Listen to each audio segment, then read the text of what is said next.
नमस्कार दोस्तों, new study institute के ऑनलाइन यूट्यूब चैनल पर मैं सुनील प्रजापति एक बार फिर से आप सभी का हार्दिक स्वागत करता हूं। दोस्तों, हम लोग बात कर रहे हैं केमिस्ट्री में एटॉमिक स्ट्रक्चर यानी परमाणु संरचना की। परमाणु संरचना की दोस्तों मैंने एक क्लास ली है, उम्मीद है वो क्लास आपने देख ली होगी। दोस्तों चलिए पिछली क्लास का रिवीजन करते हुए आज हम अपनी क्लास को आगे बढ़ाते हैं। दोस्तों मैंने आपको पिछली क्लास में पढ़ाया था कि एटॉमिक संरचना में जो पदार्थ होते हैं, ठीक है, पदार्थ होते हैं वो परमाणु से मिलकर बने होते हैं। और परमाणु का जो सिद्धांत दिया था वो सबसे पहले जॉन डाल्टन ने दिया था। हालांकि भारतीय दार्शनिक महर्षि कर्णाद ने भी परमाणु के बारे में बताया था, लेकिन उन्हें मान्यता नहीं दी गई थी। जॉन डाल्टन के सिद्धांत को मान्यता दी गई। ठीक है दोस्तों, डाल्टन ने क्या बताया था पदार्थ के बारे में, परमाणु के बारे में। डाल्टन ने बताया था परमाणु के बारे में कि परमाणु जो है वो अविभाज्य है, उसे और अधिक खंडों में नहीं बांटा जा सकता है। ठीक है, परमाणु के बारे में डाल्टन ने जो है बुनियादी सिद्धांत दिया था। फिर डाल्टन के बाद रदरफोर्ड आए। रदरफोर्ड ने क्या बताया? रदरफोर्ड ने बताया कि डाल्टन गलत है, परमाणु अविभाज्य नहीं है, यानी किसी भी पदार्थ का सबसे छोटा कण परमाणु नहीं है। परमाणु से भी छोटे छोटे कण उसके अंदर होते हैं, इलेक्ट्रॉन, प्रोटॉन और न्यूट्रॉन। ठीक है, इलेक्ट्रॉन और प्रोटॉन खोज पहले हो चुकी थी, न्यूट्रॉन की खोज बाद में रदरफोर्ड ने की। फिर इसके बाद गोल्डस्टीन ने और उस पर रिसर्च किया। ठीक है दोस्तों, और फिर रदरफोर्ड ने क्या बताया था? रदरफोर्ड ने जब उसका परीक्षण किया तो सोने की पतली चादर ली, उस पर अल्फा कणों की बौछार कराई और इस प्रकार उसने पाया कि परमाणु के केंद्र में होता है वो नाभिक होता है। कैसे पाया? कि एक कण उसके नाभिक से टकराकर वापस ऐसा कैसे लौट गया था। ठीक है दोस्तों, और फिर हमने पढ़ा कि परमाणु और जो नाभिक होता है, परमाणु की त्रिज्या होती है 10⁻⁻10 मीटर और नाभिक की त्रिज्या होती है 10⁻⁻15 मीटर। ठीक है दोस्तों, अब हम पढ़ते हैं कि परमाणु में जैसे कि इलेक्ट्रॉन, प्रोटॉन और न्यूट्रॉन होते हैं। क्या होते हैं दोस्तों? परमाणु का ये हमने एक परमाणु बना लिया। ठीक है दोस्तों, ये है उस परमाणु का नाभिक। क्या है? ये है उस परमाणु का नाभिक। और इस नाभिक में क्या होते हैं? इस नाभिक में होते हैं न्यूट्रॉन और प्रोटॉन। ठीक है दोस्तों, इलेक्ट्रॉन इस नाभिक के चारों तरफ चक्कर लगाते हैं। क्या करते हैं? इलेक्ट्रॉन इसके चारों तरफ चक्कर लगाते हैं। ठीक है दोस्तों, ये इलेक्ट्रॉन पर नेगेटिव साइन होता है, प्रोटॉन पर पॉजिटिव चार्ज होता है और न्यूट्रॉन पर जीरो चार्ज होता है, यानी कोई चार्ज नहीं होता है। ठीक है दोस्तों, एक परमाणु का जो संपूर्ण भार होता है वो उसके नाभिक में समावेशित होता है या फिर समाहित होता है। क्यों? क्योंकि परमाणु का जो बाकी भाग होता है वो खोखला होता है। ठीक है दोस्तों, तो परमाणु का पूरा भार किस में होता है? नाभिक में होता है। और जब भार का हमने एक सूत्र भी लिखा था कि भार या द्रव्यमान, क्या दोस्तों? भार या द्रव्यमान बराबर क्या होता है? P+N होता है। ये जब हम पीरियोडिक टेबल यानी आवर्त सारणी पढ़ेंगे तब इसका बहुत बड़ा महत्व होने वाला है वहाँ पर।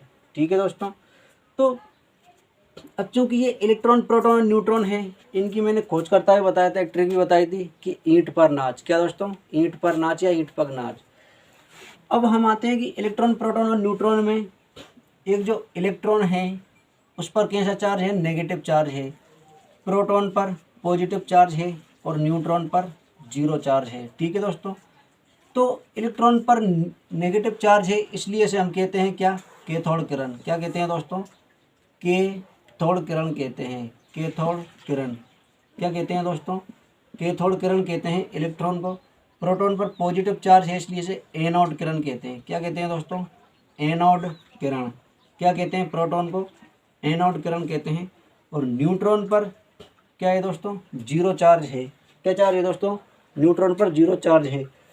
तो मेनली ये दो नाम याद रखना है कि इलेक्ट्रॉन को क्या कहते हैं? इलेक्ट्रॉन को कैथोड किरण कहते हैं और प्रोटॉन को क्या कहते हैं? हम एनोड किरण कहते हैं। ठीक है, तो दोस्तों इलेक्ट्रॉन को क्या कहते हैं? कैथोड किरण और प्रोटॉन को क्या कहते हैं? एनोड किरण कहते हैं। ठीक है, इसका कोई स्पेशल नाम नहीं है। इस न्यूट्रॉन को न्यूट्रॉन ही कहते हैं। क्या कहते हैं?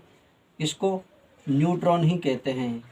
ठीक है, अब देखिए, चूँकि अगर हम देखें कि भार यानी कि द्रव्यमान किसका क्या है, तो देखिए सबसे अधिक जो, अगर हम द्रव्यमान के अनुसार अगर सजाएं तो सबसे अधिक द्रव्यमान न्यूट्रॉन का है, फिर न्यूट्रॉन के बाद प्रोटॉन का है और फिर प्रोटॉन के बाद इलेक्ट्रॉन का है। क्या दोस्तों? अगर हम द्रव्यमान देखें कि द्रव्यमान किसका कितना है, द्रव्यमान किसका कितना है, तो सबसे अधिक द्रव्यमान न्यूट्रॉन का है। ठीक है, फिर इसके बाद प्रोटॉन का और सबसे कम किसका है? इलेक्ट्रॉन का है। ठीक है दोस्तों, द्रव्यमान या फिर अगर हम देखें कि भार। अब अगर हम फिर देखें कि इनका जो आवेश है, क्या है आवेश? हमें पता है इलेक्ट्रॉन का आवेश नेगेटिव है, प्रोटॉन का आवेश पॉजिटिव है और न्यूट्रॉन का आवेश जीरो चार्ज होता है। ठीक है, तो ये है किसके बारे में, नाभिक के बारे में, कि जो नाभिक होता है उसके परमाणु के अंदर जो नाभिक होता है उसमें प्रोटॉन और न्यूट्रॉन होते हैं। प्रोटॉन पर पॉजिटिव, न्यूट्रॉन पर जीरो चार्ज होता है, इलेक्ट्रॉन पर नेगेटिव चार्ज होता है। वृत्ताकार मार्ग में नाभिक के चारों तरफ चक्कर लगाता है। ठीक है,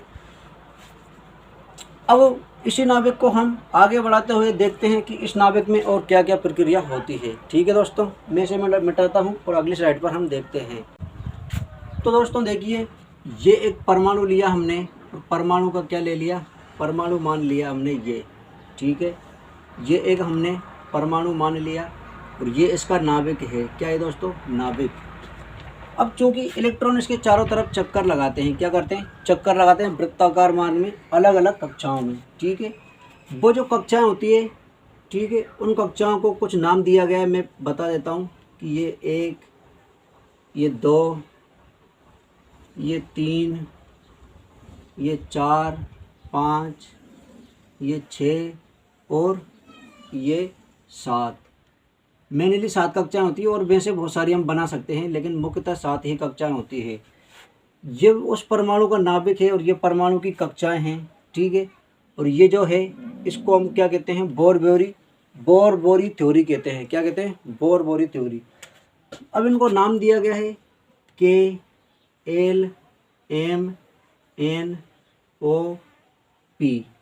ठीक है दोस्तों, इसको मैं मिटा दूं और ये यहाँ पर ले लूँ। KL 1 2 3 4 5 6 और 7 कक्षाएँ होती हैं। P के बाद में क्या ले लेते हैं हम, एक Q, ये और ये। P के बाद क्या ले लिया हमने, Q। ये कक्षाएँ होती है। ठीक है दोस्तों, 7 कक्षाएँ होती है मुख्यतः परमाणु में। ठीक है, ये उसका नाभिक है। सबसे पास वाली कक्षा क्या होती है, फिर LMNOPQ ये होती है। ठीक है, अब इन कक्षाओं का उपयोग क्या होता है, इन कक्षाओं में दोस्तों इलेक्ट्रॉन व्यवस्थित होते हैं। क्योंकि हमें पता है प्रोटॉन और न्यूट्रॉन तो परमाणु के केंद्र में होते हैं, उसके नाभिक के पास। ठीक है, ये न्यूट्रॉन और ये प्रोटॉन तो इसके केंद्र में रहते हैं। फिर इलेक्ट्रॉन इसके चारों तरफ चक्कर लगाते हैं, वृत्ताकार मार्ग में अपने पथ पर चक्कर लगाते हैं अपनी कक्षा में। कक्षा यानी कि ये जो ऑर्बिट है, ठीक है, इसे बोर बोरी थ्योरी के अनुसार जमाया गया है। अब इनमें एक निश्चित संख्या में इलेक्ट्रॉन होते हैं। क्या होते हैं दोस्तों, एक निश्चित संख्या में इलेक्ट्रॉन होते हैं। कैसे होते हैं देखना, इसका एक सूत्र भी दिया हुआ है। इसका सूत्र है 2n²। क्या होता है दोस्तों, 2n², ये इसका सूत्र है। कक्षा के अनुसार है, ये पहली कक्षा, ये दूसरी कक्षा, तीसरी, चौथी, पाँचवीं, छठी और सातवीं, यानी कि 7 कक्षाएँ हैं। ठीक है, 7 ऑर्बिट हैं। अब इस n का मतलब है कक्षा। ठीक है, इस n का मतलब क्या है, नंबर ऑफ ऑर्बिट यानी कक्षा की संख्या। अगर हम देखें कि पहली कक्षा में कितने इलेक्ट्रॉन हैं, तो पहली कक्षा के इलेक्ट्रॉन अगर हमें ज्ञात करना है तो हम क्या करेंगे, ये 2 का हमने 2 लिखा। ठीक है, ये हम पहली कक्षा के इलेक्ट्रॉन निकाल रहे हैं। ये 2 का हमने 2 लिखा और n का मतलब देखो ऑर्बिट यानी कक्षा नंबर पहली का हम निकाल रहे हैं, तो ये इस 1 का स्क्वायर। ठीक है, जब 1 का स्क्वायर किया तो 1 और 1 का गुणा जब 2 से किया तो पहली कक्षा में 2 इलेक्ट्रॉन होते हैं। कितने होते हैं दोस्तों, पहली कक्षा में 2 इलेक्ट्रॉन होते हैं। तो ये हमने 2 इलेक्ट्रॉन जमा दिए पहली कक्षा के ये। ठीक है दोस्तों, अब हम आए कि दूसरी कक्षा में कितने इलेक्ट्रॉन होते हैं, तो ये हमने दूसरी कक्षा के इलेक्ट्रॉन ज्ञात किए, तो फिर से उसका सूत्र 2n² ही रहेगा। तो 2 की जगह तो 2। अब n यानी कि नंबर ऑफ ऑर्बिट यानी कक्षा की संख्या। हम दूसरी कक्षा के इलेक्ट्रॉन निकालना चाह रहे हैं, तो दूसरी कक्षा के लिए हमने क्या किया, 2 का स्क्वायर कर दिया। ठीक है दोस्तों, क्या किया, 2 का स्क्वायर। जब 2 का स्क्वायर किया तो 4 और 4 का गुणा 2 से किया तो कितना, 8, यानी कि दूसरी कक्षा में 8 इलेक्ट्रॉन होते हैं। क्या दोस्तों, दूसरी कक्षा में 8 इलेक्ट्रॉन होते हैं। फिर हम आगे बढ़े, तीसरी कक्षा में कितने होते हैं, तो फिर से वही 2n² यानी कि 2 की जगह 2, n यानी कि नंबर ऑफ ऑर्बिट यानी कक्षा की संख्या। कौन सी कक्षा की देख रहे हैं हम, तीसरी की, तो ये 3 का स्क्वायर। ठीक है दोस्तों, जब 3 का स्क्वायर किया तो कितना हुआ, 9, और 9 का गुणा जब हमने 2 से किया तो 9 दूनी कितना दोस्तों, कितना आया, 18। तो तीसरी कक्षा में 18 इलेक्ट्रॉन होते हैं। ठीक है दोस्तों, कितने होते हैं, 18। जब चौथी कक्षा में आए, चौथी कक्षा का देखा तो ये 2 n² यानी कि चौथी कक्षा देखना है हमें, नंबर ऑफ ऑर्बिट। तो ये n नहीं, ये 2 आएगा यहाँ पर, और n यानी 4 का स्क्वायर, 4 का स्क्वायर 16, और 16 का गुणा 2 से किया तो कितना दोस्तों, 16 दूनी 32। ठीक है दोस्तों, फिर और आगे बढ़ते गए, हम बढ़ते गए ऐसे ऐसे हम कहाँ तक आ जाएंगे, 5 पे आएंगे, तो 5 का स्क्वायर 25, 25 दूनी 150, सॉरी 50। फिर 6 पर आएंगे, 6 6 36, 36 दूनी 72, फिर 7 पे आए, 7 से 49, 49 दूनी 98। ऐसे करके कुल इलेक्ट्रॉनों की संख्या होती है, क्या होती है दोस्तों, टोटल इलेक्ट्रॉनों की संख्या निकाल सकते हो आप। मैनुअली 7 ही होती है और होने में तो बहुत सारी हो सकती है। अब चूंकि इनका काम क्या है कि ये तो हमने लिख दिया कि सर अब इनका काम क्या आएगा, तो दोस्तों जब हम आवर्त सारणी पढ़ेंगे वहाँ पर इसका बड़ा महत्वपूर्ण उपयोग है। कैसे है कि संयोजी इलेक्ट्रॉन निकालना, ठीक है, उसकी जो इलेक्ट्रॉन बंधुता है वो जानना, संयोजकता जानना, इसकी संयोजकता क्या है, ठीक है, इस पर कितना नेगेटिव चार्ज है या फिर कितना पॉजिटिव चार्ज है, ये किसको कितना इलेक्ट्रॉन देगा या कितने ग्रहण करेगा। ठीक है दोस्तों, तो ये है क्या है, ये परमाणु के बारे में जो उसकी मेनली संरचना थी वो यह थी कि परमाणु की संरचना में जब एक जो परमाणु का नाभिक होता है उसमें 7 कक्षाएं होती है, और जैसे जैसे परमाणु की जो कक्षा संख्या बढ़ती जाती है वैसे वैसे इलेक्ट्रॉन संख्या बढ़ती जाती है। ठीक है दोस्तों, अब देखिए चूंकि यहाँ पर एक स्टोरी है और एक बहुत इंपॉर्टेंट क्वेश्चन बनता है, वो क्या बनता है कि जब इलेक्ट्रॉन अपनी यानी नाभिक की पास वाली कक्षा से दूर वाली कक्षा में जब जाता है तो ऊर्जा का क्या होता है, क्या ऊर्जा ग्रहण करता है या फिर ऊर्जा का त्याग करता है। ठीक है दोस्तों, कि इलेक्ट्रॉन जो होता है वो नाभिक के पास वाली कक्षा से नाभिक के दूर वाली कक्षा में जब जाता है तब जो इलेक्ट्रॉन है वो ऊर्जा ग्रहण करता है या ऊर्जा का त्याग करता है। ठीक है दोस्तों, तो देखिए हमें पता है कि ये जो नाभिक है ये इसका मुख्य केंद्र है, इसका पूरा भार इसी में होता है। ठीक है, तो ये जो नाभिक है ये परमाणु का क्या हुआ, मुखिया हुआ। क्या हुआ दोस्तों, मुखिया, क्योंकि सब कुछ इसी के पास है, पूरा भार इसी के पास है। तो जब जैसे कि हमारे घर का कोई मुखिया होता है, ठीक है, अब हम उसके पास में रह रहे हैं, कहाँ रह रहे हैं दोस्तों, हमारे घर के मुखिया के पास में, तब हम थोड़े दबाव से रहेंगे कि नहीं, स्वतंत्र रूप से नहीं रह पाएंगे, कहीं ना कहीं थोड़ा डर लगेगा कि यार नहीं गलत नहीं करना है, नहीं तो क्या अभी फिर से डांट देंगे या फिर पिटाई कर देंगे। अब ये उनके पास में रह रहे थे, फिर पास से ये थोड़े दूर चले गए, कहाँ चले गए, थोड़े दूर चले गए, तो फिर तो वो स्वतंत्र हो गए, यानी फिर उनकी आज़ादी थी, जो स्वतंत्रता थी वो बढ़ गई। ठीक है, तो इसी प्रकार दोस्तों इस परमाणु के नाभिक में होता है कि जब पास वाली कक्षा से, क्या दोस्तों, जब पास वाली कक्षा से दूर वाली कक्षा में जब जाते हैं तो जो है ऊर्जा क्या करते हैं, तो ये ऊर्जा ग्रहण करते हैं। क्या करते हैं दोस्तों, ग्रहण करते हैं।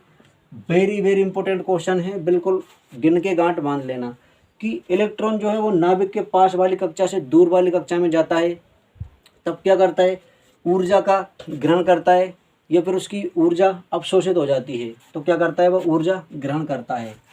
ठीक, इसका जस्ट अपोजिट, जब दूर वाली कक्षा से, क्या दोस्तों, जब वह दूर वाली कक्षा से पास वाली कक्षा में आता है तो फिर क्या होता है, तो फिर जो है उसकी ऊर्जा क्या होती है, ऊर्जा फिर उसकी मुक्त हो जाती है। क्या हो जाती है, ऊर्जा मुक्त हो जाती है, या फिर ऊर्जा जो है उसकी ऑब्जर्व कर ली जाती है। ठीक है, तो जब पास वाली कक्षा से दूर वाली कक्षा में जाएगा तो ऊर्जा ग्रहण करेगा, और जब दूर वाली कक्षा से पास वाली कक्षा में आएगा तो ऊर्जा मुक्त करेगा, या फिर उसकी ऊर्जा की जो है वो क्षति हो जाएगी, हानि हो जाएगी। ठीक है दोस्तों, तो उम्मीद है ये बात समझ में आई होगी। देखिए एक बार मैं फिर से रिपीट करता हूँ कि ये एक परमाणु है, परमाणु का नाभिक ये है, नाभिक में प्रोटॉन और न्यूट्रॉन होते हैं। इलेक्ट्रॉन नाभिक के चारों तरफ वृत्ताकार मार्ग में चक्कर लगाते हैं। अब जो नाभिक होता है उसकी स्थिर कक्षाएं होती है KLMNOP Q, 7 कक्षाएं होती है। ठीक है दोस्तों, नाभिक के पास वाली कक्षा में सबसे कम ऊर्जा होती है, फिर दूर वाली कक्षा में उससे ज़्यादा, फिर दूर वाली में उससे ज़्यादा, फिर दूर वाली में उससे ज़्यादा। ठीक है, अब देखिए ये ऐसा क्यों होता है कि दूर वाली कक्षा की ऊर्जा ज़्यादा होती है, पास वाली की कम होती है। दोस्तों कभी भी जब रासायनिक अभिक्रियाएँ होती है, क्या वो मैं आवर्त सारणी में तुम्हें बताऊँगा, कभी भी जब रासायनिक अभिक्रियाएँ होती है तो उसमें हमेशा परमाणु का जो उसके संयोजी इलेक्ट्रॉन होते हैं वो भाग लेते हैं, और संयोजी इलेक्ट्रॉन उसकी सबसे बाहर वाली कक्षा में होते हैं। ठीक है, जब किसी भी परमाणु की जो रासायनिक अभिक्रिया होती है उसमें उसके संयोजी इलेक्ट्रॉन भाग लेते हैं। ठीक है, क्यों लेते हैं संयोजी इलेक्ट्रॉन, बाकी अदर क्यों नहीं लेते? क्योंकि संयोजी इलेक्ट्रॉन के पास सबसे अधिक ऊर्जा होती है। क्या दोस्तों? संयोजी इलेक्ट्रॉन के पास सबसे अधिक ऊर्जा होती है। जैसे हम देखिए उदाहरण के लिए अगर लें कि मान लो जो हमारे सैनिक हैं, क्या हैं? सैनिक। अगर भारत पाकिस्तान का युद्ध छिड़ जाए, क्या छिड़ जाए दोस्तों? भारत पाकिस्तान का युद्ध छिड़ जाए और सैनिकों की अचानक से कमी आ जाए और भारत सरकार कहे कि सैनिकों की आवश्यकता है, ठीक है, तो फिर अपने घर में से जो युद्ध में भाग लेगा वो कौन लेगा? जो सबसे अधिक ताकतवर होगा, ठीक है। क्या कौन लेगा दोस्तों? जो सबसे अधिक ताकतवर होगा। तो कुछ इसी प्रकार की बात यहाँ पर है कि जब इनका युद्ध छिड़ता है, यानी कि जब इनकी अभिक्रिया होती है, तो इनके जो मुक्त इलेक्ट्रॉन होते हैं वो भाग लेते हैं सबसे बाहर वाली कक्षा के। क्यों लेते हैं? क्योंकि उनके पास सबसे अधिक ऊर्जा होती है। क्या होती है दोस्तों? सबसे अधिक ऊर्जा होती है। तो दोस्तों उम्मीद है कि ये बात आपको समझ में आई होगी। अब हम अगली स्लाइड पर कुछ और महत्वपूर्ण और इम्पोर्टेंट फैक्ट देखते हैं। तो दोस्तों देखिए, जैसे कि नाभिक में इलेक्ट्रॉन, प्रोटॉन और न्यूट्रॉन होते हैं, ठीक है, यानी कि 3 मौलिक कण हैं। इसके अलावा 2 और मौलिक कण हैं दोस्तों। क्या? 2 और मौलिक कण हैं। एक है पॉजिट्रॉन। क्या है दोस्तों? एक है पॉजिट्रॉन। पॉजिट्रॉन क्या है? एक है पॉजिट्रॉन और एक है न्यूट्रिनो। क्या है दोस्तों? एक है न्यूट्रिनो, ठीक है। अब ये पॉजिट्रॉन जो है ये प्रोटॉन से ही निकला है। किससे निकला है दोस्तों? प्रोटॉन से ही निकला है, ठीक है। और एक है न्यूट्रिनो, ये जो है ये न्यूट्रॉन से निकला है। किससे निकला है दोस्तों? ये न्यूट्रॉन से ही निकला है, न्यूट्रिनो, ठीक है। तो इस न्यूट्रिनो का साइन तो यही रहेगा N0। क्या रहेगा? N0, ठीक है। और न्यूट्रॉनों की जो खोज है, इसकी अगर हम लिखें कि जो खोज है वो किसने की, तो दोस्तों न्यूट्रॉनों की खोज की है किसने? पाउली ने। किसने की है दोस्तों? पाउली ने न्यूट्रिनो की खोज की है। और अगर हम देखें कि पॉजिट्रॉन की खोज किसने की, तो ये जो है ये इलेक्ट्रॉन का एंटी पार्टिकल है। क्या दोस्तों? इलेक्ट्रॉन का एंटी पार्टिकल है। जैसे कि इलेक्ट्रॉन पर ई नेगेटिव होता है तो ये इसका एंटी पार्टिकल है, यानी कि प्रतिकण है, ठीक है। मैं लिख दूं कि पॉजिट्रॉन जो है कि यह इलेक्ट्रॉन का एंटी पार्टिकल है। क्या है? एंटी पार्टिकल है, एंटी पार्टिकल है, ठीक है। एंटी पार्टिकल यानी प्रतिकण है। प्रतिकण यानी क्या होता है? उसके विपरीत है। जैसे ये इलेक्ट्रॉन अगर नेगेटिव होता है तो पॉजिट्रॉन क्या है? पॉजिट्रॉन ई पॉजिटिव है। क्या है दोस्तों? पॉजिट्रॉन ई पॉजिटिव है। और इस पॉजिट्रॉन की जो खोज है वो किसने की? इस पॉजिट्रॉन की जो खोज है वो की है दोस्तों किसने? कार्ल एंडरसन ने। किसने की है? कार्ल एंडरसन ने। कार्ल एंडरसन ने पॉजिट्रॉन की खोज की है, ठीक है दोस्तों। तो देखिए, जैसे कि परमाणु के मुख्यतः 3 कण हैं, इलेक्ट्रॉन, प्रोटॉन और न्यूट्रॉन, ठीक है। इसके अलावा 3 कण और हैं। एक है पॉजिट्रॉन, दूसरा है न्यूट्रिनो और एक है मेसॉन। क्या है दोस्तों? एक है मेसॉन। ये मेसॉन पार्टिकल तो नहीं है लेकिन ऐसा ही है, मेसॉन। इस मेसॉन की जो खोज है वो किसने की? इस मेसॉन की जो खोज है वो की है युकावा ने। किसने की है दोस्तों? मेसॉन की खोज युकावा ने की है। किसने की है? युकावा ने, ठीक है। तो देखिए दोस्तों, इलेक्ट्रॉन, प्रोटॉन, न्यूट्रॉन के अलावा 2 और पार्टिकल है। एक है पॉजिट्रॉन और एक है न्यूट्रिनो। पॉजिट्रॉन क्या है? इलेक्ट्रॉन का एंटी पार्टिकल है। एंटी पार्टिकल यानी प्रतिकण। जैसे इलेक्ट्रॉन ई नेगेटिव है, ऐसे पॉजिट्रॉन ई पॉजिटिव है, ठीक है। यानी ये दोनों मिलेंगे तो एक दूसरे से नष्ट हो जाएंगे। पॉजिट्रॉन की खोज किसने की है? तो पॉजिट्रॉन की जो खोज है वो कार्ल एंडरसन ने की है, ठीक है दोस्तों। किसने की है? कार्ल एंडरसन ने पॉजिट्रॉन की खोज की है। फिर न्यूट्रिनो है। न्यूट्रिनो N0 होता है, इसकी खोज किसने की है? इसकी खोज पाउली ने की है, ठीक है। फिर एक मेसॉन है, ये भी एक कण ही है। इस मेसॉन की खोज किसने की है? युकावा ने की है। किसने की है दोस्तों? युकावा ने।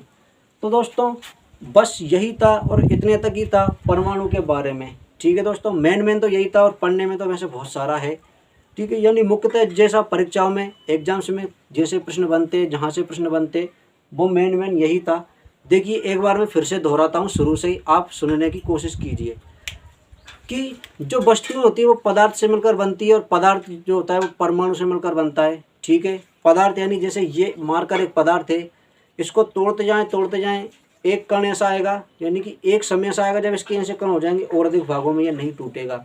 तो जो नहीं टूटेगा उसी को परमाणु कहा। किसने कहा? जॉन डाल्टन ने।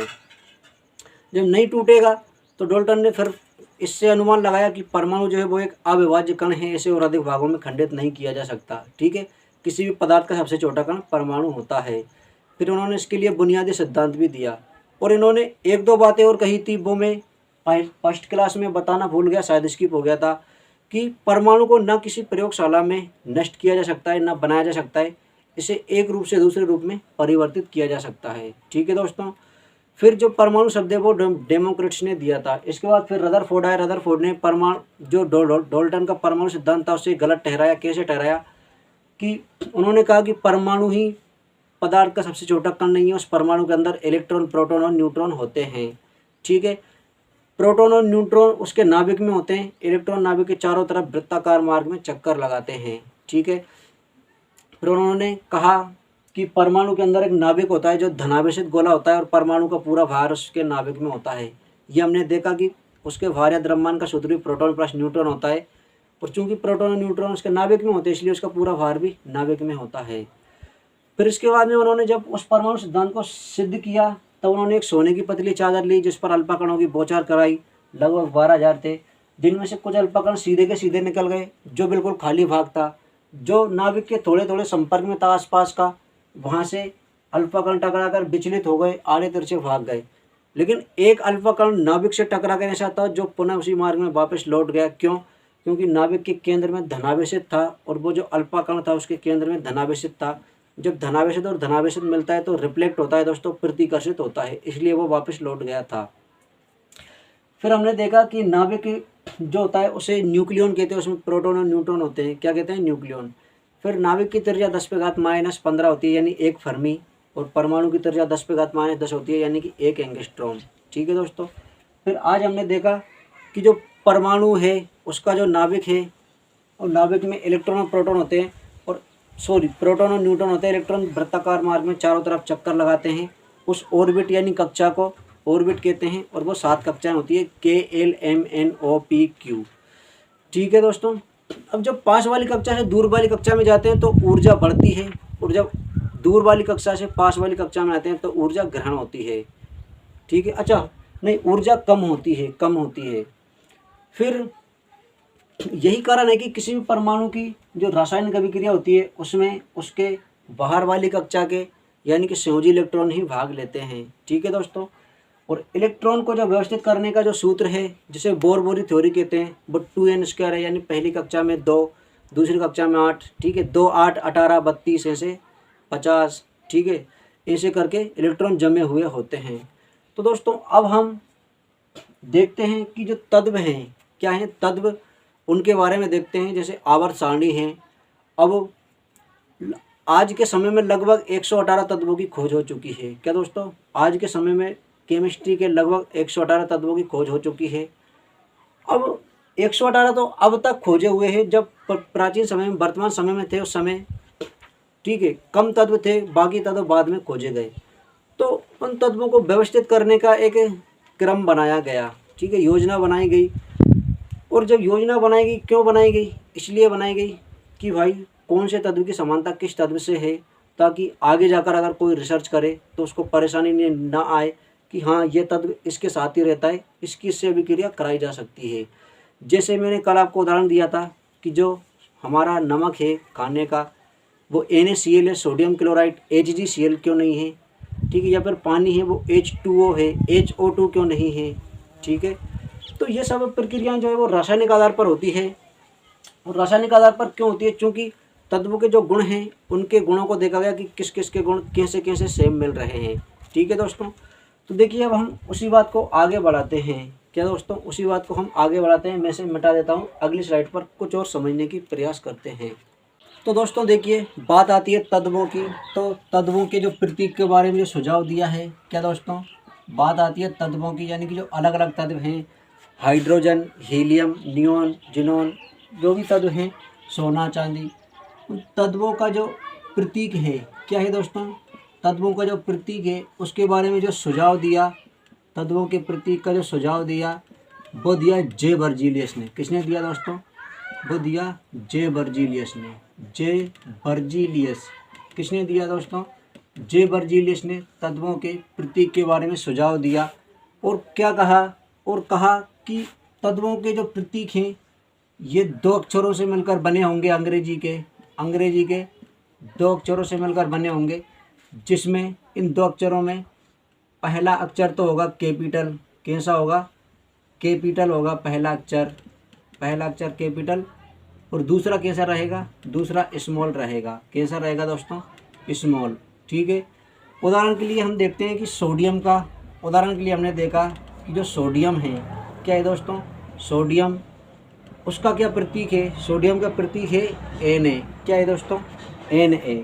ठीक है, अगर हम देखें दूसरा एग्जाम्पल कि मैग्नीशियम, क्या दोस्तों, मैग्नीशियम, तो मैग्नीशियम का क्या है, मैग्नीशियम का है Mg। क्या है दोस्तों, ऐसे Mg है मैग्नीशियम का, किसका है, मैग्नीशियम का। ठीक है दोस्तों, तो ये जो है तत्वों के प्रतीक के बारे में जो सुझाव दिया वो किसने दिया, जे बर्जीलियस ने दिया। और क्या कहा, यानी कि अब देखो आवर्त सारणी है उसको जमाया, अब उसमें अगर उनके पूरे पूरे नाम लिखते तो कम से कम बहुत बड़ा वो हो जाता। ठीक है, तो उसमें शॉर्टकट में ही ऐसा कि केवल प्रतीक लिख दिए, इससे समझ आ जाए कि हाँ ये तत्व ये है, ये इस तत्व का प्रतीक है। तो वो किसने दिया, जे बर्जीलियस ने दिया। और क्या कहा कि तत्वों का प्रतीक का जो नाम होगा वो अक्षर के, यानी जो भी तत्व है उसके नाम जिस शब्द से स्टार्ट होगा वही रहेगा, उसका पहला शब्द जो है वो कैपिटल और दूसरा शब्द स्मॉल रहेगा। ठीक है दोस्तों, क्या, पहला शब्द कैपिटल और दूसरा शब्द स्मॉल रहेगा। इसके बाद में दोस्तों फिर दो बातें और है। क्या दोस्तों, एक आता है हमारा क्या, एक आता है हमारा समस्थानिक और एक आता है हमारा समभारिक। क्या दोस्तों, एक है हमारा समस्थानिक, ठीक है, और एक है हमारा समभारिक। ठीक है, चलो समभारिक को बाद में समझेंगे। तो समस्थानिक क्या है दोस्तों, ये आपने ज्योग्राफी में पढ़ा होगा या फिर जब हम जीके पढ़ते हैं। समस्थानिक यानी कि जिनके, देखो इसकी जगह हम संधि विच्छेद कर दें, सम प्लस स्थानिक। ठीक है, क्या हो जाएगा, सम प्लस स्थानिक, यानी कि जो सम स्थान पर हो, यानी जो समान स्थान पर हो उसे समस्थानिक कहते हैं। ठीक है दोस्तों, समस्थानिक या क्या, यानी क्या, जो सम स्थान पर हो। ठीक है, अब सम स्थान पर कैसे होगा, जैसे मान लो कोई एग्जाम्स हुआ। क्या दोस्तों, कोई एग्ज़ाम हुआ, मान लो 10th का ही एग्ज़ाम हुआ। क्या हुआ, 10th का एग्ज़ाम। जब उसका रिजल्ट आया तो पाया गया कि पहली रैंक पर कितने, 3 बच्चे थे। कितने थे, 3 बच्चे। दूसरी रैंक पर 5 बच्चे थे। ठीक है, तो ये जो 3 बच्चे हैं ये समस्थानिक है, यानी कि एक ही स्थान पर हैं कि नहीं। इन 3 को मैंने नाम दे दिया, क्या, A, B और C, और इन 5 को नाम दे दो D, E, F, G, H, I, जो भी आपको, जैसा आपको सूटेबल लगे वो। तो समस्थानिक क्या होता है, समस्थानिक यानी जो समान स्थान पर हो। ठीक है, समान स्थान पर यानी उनकी जो रैंक है वो एक जैसी हो। ठीक है, अब एक है दोस्तों समभारिक। क्या है, एक है समभारिक। क्या है, समभारिक। समभारिक, इसकी फिर से हम संधि विच्छेद करेंगे तो सम यानी समान और भारिक यानी भार, भार यानी वजन। तो यानी कि देख, समस्थानिक यानी कि जिनका स्थान समान हो। समस्थानिक यानी क्या, जिनका स्थान जो है वो क्या हो, स्थान समान हो। ठीक है दोस्तों, समस्थानिक यानी क्या, जिनका स्थान समान हो। और समभारिक यानी क्या, कि जिनका भार समान हो। क्या दोस्तों, जिनका भार समान हो। भार कैसा हो, भार समान हो। ठीक है दोस्तों, अब देखिए इसी उदाहरण को हम ले लेते हैं। अब मान लो 10वीं की परीक्षा हुई, पहली रैंक पर 3 विद्यार्थी आए ABC। ठीक है, तो इसे तो कहा हमने क्या, इसे कहा हमने समस्थानिक। क्या कहा, इसे कहा हमने समस्थानिक। ठीक है, दूसरी पर आए, इसे भी हमने कहा समस्थानिक। अब मान लो ये जो पहली रैंक पर जो ABC विद्यार्थी आए, इस एक का भार है कितना। ठीक है, इस ए का भार मान लिया हमने 4 किलो, बी का मान लिया 6 किलो और सी का मान लिया कितना, 9 किलो। ठीक है दोस्तों, ए का भार 4 किलो, इसका 6 और इसका 9, और यहाँ पर आए ये 5, इसको नाम दे दिया अपन ने क्या, सी तो था, देखो डी, ई, एफ, जी और एच। ठीक है, अब ये भी समस्थानिक है। इसमें से इस डी का भार है कितना 4, इस ई का भार है कितना 7, इसका भार कितना मान लिया 8, इसका मान लिया 11 और इसका मान लिया 14। ठीक है दोस्तों, अब देखिए कि ये तो स्थान पर समान थे इसलिए हमने इनको समस्थानिक नाम दे दिया, ये भी स्थान पर समान थे इसलिए हमने इसको समस्थानिक नाम दे दिया। लेकिन क्या इनमें अभी कोई संभारिक है क्या? संभारिक यानी किसी का भार समान है क्या? तो इसमें से अभी किसी का भी भार समान नहीं है। ठीक है, इनमें कोई संभारिक है क्या? तो इनमें से भी किसी का भी भार समान नहीं है। ठीक है, अब इन दोनों को कंपेयर किया कि इनमें किसी का भार समान है क्या? तो सर बिल्कुल है। देखिए ये 4 और ये 4, यानी कि ए का और डी का भार समान है। क्या? ए का और डी का जो है वो भार समान है। ठीक है, यानी कहने की बात यह है, जो मैं ये समझाना चाह रहा हूँ वो ये है कि समस्थानिक वो होता है जिसका स्थान समान हो। स्थान यानी कि रैंक समान हो, और रैंक को हम क्या बोलेंगे? परमाणु क्रमांक बोलेंगे, एटॉमिक नंबर। ठीक है दोस्तों, क्या बोलेंगे?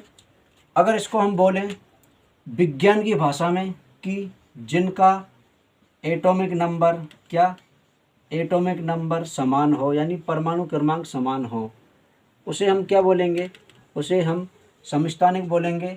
और जिनका एटॉमिक मास समान हो, क्या दोस्तों? जिनका एटॉमिक मास समान हो, मास यानी द्रव्यमान, उसे हम क्या बोलेंगे? उसे हम समभारिक बोलेंगे। ठीक है दोस्तों, अब कोई ज़रूरी ये नहीं है कि जिसका एटॉमिक मास भी समान हो और एटॉमिक नंबर भी समान हो, ये कोई ज़रूरी नहीं है। ये हमने यहाँ पर देखा। ठीक है, यानी कि समस्थानिक वो होते हैं जिनके परमाणु क्रमांक तो समान हो, द्रव्यमान कुछ भी हो सकता है अलग अलग। ठीक है, और समभारिक वो है जिनका परमाणु द्रव्यमान समान हो, एटॉमिक नंबर कुछ भी हो सकता है। ठीक है दोस्तों, अब जैसे आपने सुना होगा कि जो कार्बन का समस्थानिक है, ठीक है, वैसे कार्बन का जो साइन होता है सी होता है, और उसका जो परमाणु क्रमांक वो होता है वो क्या होता है? 6 होता है। ठीक है, तो 6 कार्बन 12 मुख्य कार्बन है। ठीक है, अब उसका एक समस्थानिक है 6 कार्बन 14। क्या है? या हमने उदाहरण ले लिया इसका एक कि जो मुख्य कार्बन है वो है कितना? 6 कार्बन 12 है, यानी 6 उसका परमाणु नंबर है और 12 उसका द्रव्यमान है। अब इसी का एक समस्थानिक है, कौन सा है? वो है 6 कार्बन 14। क्या है? ये मैं ऐसे लिख दूँ 6 कार्बन 12। ठीक है, ये तो मेन है। अब इसी का समस्थानिक है 6 कार्बन 14। ये समस्थानिक कैसे है? देखो, ये जो होता है ये परमाणु क्रमांक होता है, और ये ऊपर वाला जो होता है परमाणु द्रव्यमान होता है। तो इसका परमाणु क्रमांक समान है ना, यानी रैंक समान है। परमाणु क्रमांक यानी उसका स्थान, तो यहाँ पर भी जो स्थान है वो समान था और उसे हमने समस्थानिक नाम दिया था। तो ये परमाणु क्रमांक समान है तो ये समस्थानिक है। देखो इनका भार समान नहीं है तो ये संभारिक नहीं है, केवल समस्थानिक है। समस्थानिक की परिभाषा क्या है दोस्तों? कि जिसका परमाणु क्रमांक समान हो किंतु परमाणु भार अलग अलग हो। ठीक है, और ऐसे ही अब संभारिक में आते हैं हम। संभारिक का उदाहरण क्या ले लें? संभारिक का उदाहरण ले लेते हैं हम क्या कि एक तो है 18 आर्गन 40। ठीक है, आर्गन एक तत्व है। और एक ले लेते हैं हम 20 कैल्शियम 40। ठीक है दोस्तों, अब देखिए ये जो नीचे वाला होता है यानी कि इधर वाला, ये इनका क्रमांक होता है और ऊपर वाला इनका द्रव्यमान होता है।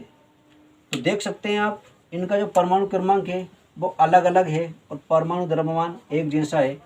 ठीक है, यानी कि जिनका परमाणु द्रव्यमान एक जैसा हो और परमाणु क्रमांक अलग अलग हो वो समभारिक कहलाते हैं, और जिनका परमाणु क्रमांक समान हो और परमाणु द्रव्यमान अलग अलग हो वो समस्थानिक कहलाते हैं।